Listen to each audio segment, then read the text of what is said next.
Isang pagtitipon ang naganap sa bahay ni Inspektor Nick.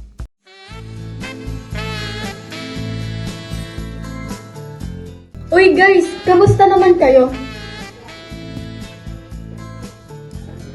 Ito, okay naman. Kaso hirap ako sa case ko ngayon eh. Ito naman, kaya nga tayo nandito para mag-unwind at hindi pag-usapan yung mga ganyang bagay. Diba? Oo nga, let's just enjoy this night. Cheers! Cheers! Ano ba yan, mate? Work pa rin? Nasa party na tayo, oh. Oo nga, party-party lang tayo dito. Walang work. Wait lang nga.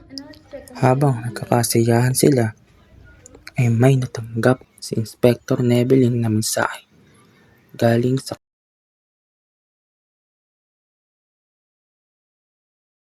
pagbukas ni Inspektor Nebelin sa mensahe na kanyang natanggap ay halatang problemado ito.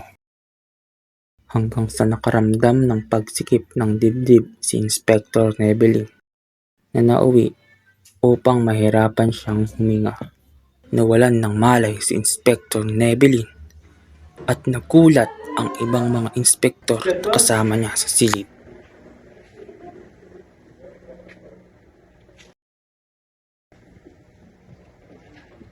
Inspector, ito ang Del, ba't siya naimatay?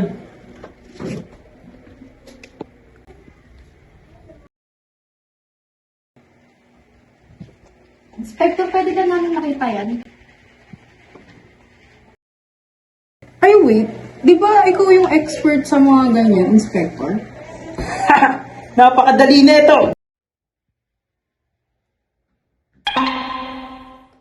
Parang hirap na naman si Uncle sa kaso na ito.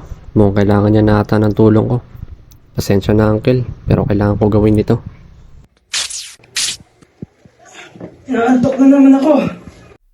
Pero bago ko ipaliwanag sa inyong kaso, ipapaliwanag ko muna sa inyo kung ano ang CPM.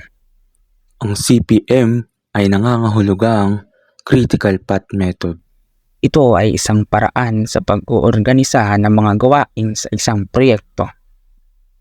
Ito ay tumutulong sa pagtukoy ng pinakamahalagang pagkakasunod-sunod ng mga gawain at pagtansya kung gaano katagal ang buong proyekto.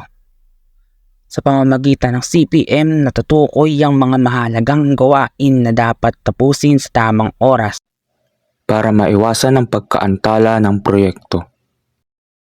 Handa na ba kayong malaman kung paano ko nalutas ang kaso ni Inspektor Nebelin? Hindi ko ito ipapaliwanag sa wikang Tagalog, pagkos sa wikang Ingles. Activity A have no predecessors, so they can begin at the start. Activity B needs A to be completed before it can start. Activity C needs A to be completed before it starts. D needs B, E needs B, F needs C, G needs both E and D. H needs E and F. I needs H and G. Since I have no successor, it will go to finish. Next is the work with the activity notes displaying the letters and times.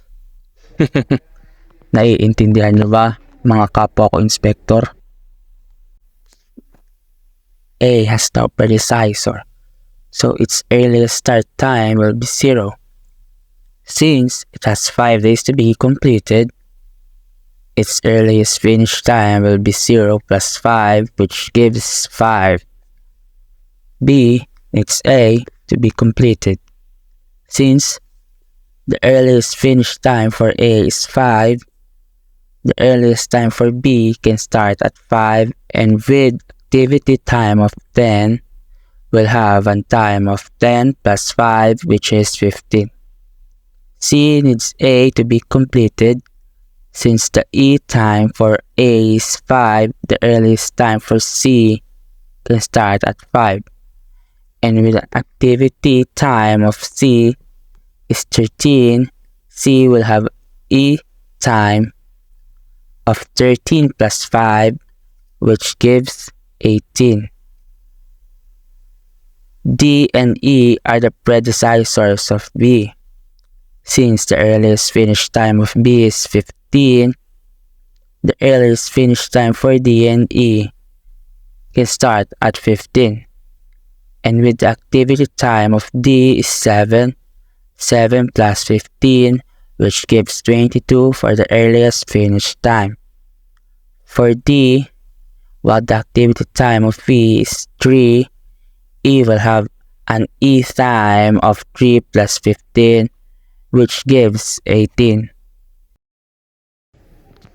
Teka lang, ba't parang hindi niyo ako naiintindihan? Siya. Pagpapatuloy ko na ang aking pagpapaliwanag. F has one predecessor C, and it can start at 18 and finish earlier 27. G needs D and E. Since the time for D and E are 22 and 18, respectively, G needs both of them to finish in order to start. Then the earliest time G can start is 22 because it is the highest time in D and E. So G finishes at 22 plus 4, which gives 26. Same with activity G. Activity H needs E and F to finish before it starts. Since the earliest time of E and F are 18 and 27, respectively, the earliest time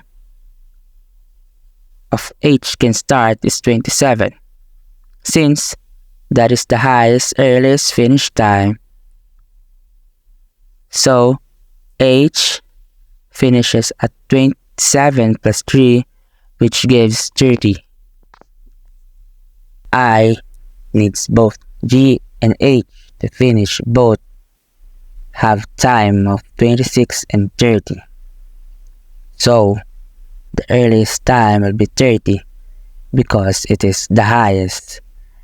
And with the activity time of 7, 30 plus 7, which gives 37. So, we say that the project's completion time is 37 days. For I, the latest start of time will be 37 minus 7 to give 30. G has one successor,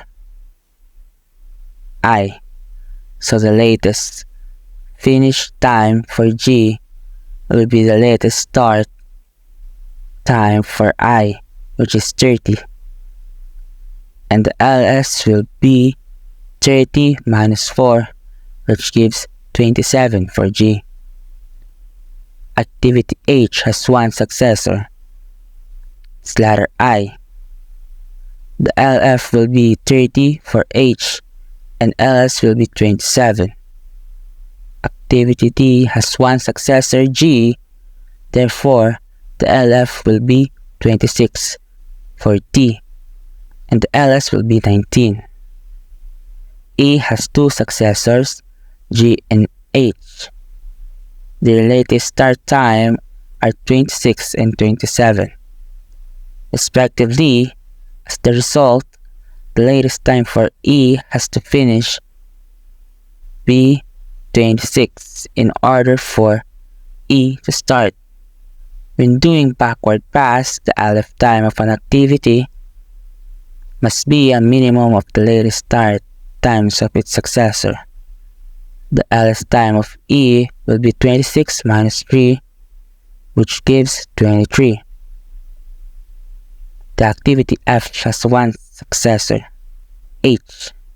The LF will be 24 for F, and the LS will be 18. B has two successors, T and E. The minimum of their LS is 19, so the latest finish time for B will be 19, and the latest time start will be 9. activity C has one successor, which is F.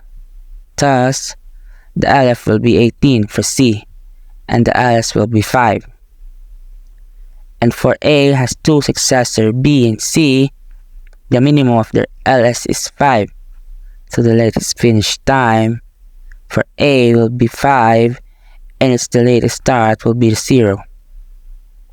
Now, slack for activity is defined as how long the activity can be delayed without extending or increasing the project completion time.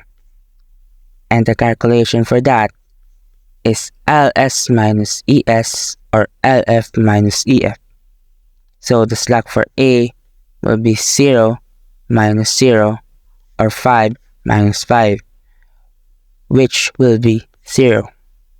For slack B will be 4, for C is 0, for D is 4, for E is 8, for F will be 0, for G will be 4, for H will be 0, and for I it will be 0.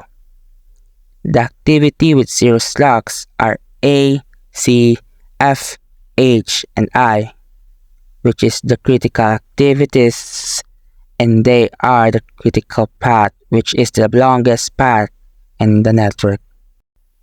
Ayun lamang at ganun lang kadali isolve ang kaso Inspector Nebelin Ador. Inspector, ang galing mo naman, nasolve mo na ang problema. Maraming salamat po. Ano nangyari? Saan cellphone ko? Nandito po yung cellphone mo, Inspector Nebelin. Bakit nasa inyo yung cellphone ko? Nasolusyonan na ng Inspector ang problema mo. Talaga, maraming salamat, Inspector Torino.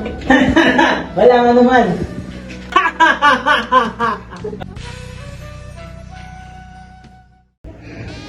Oo nga.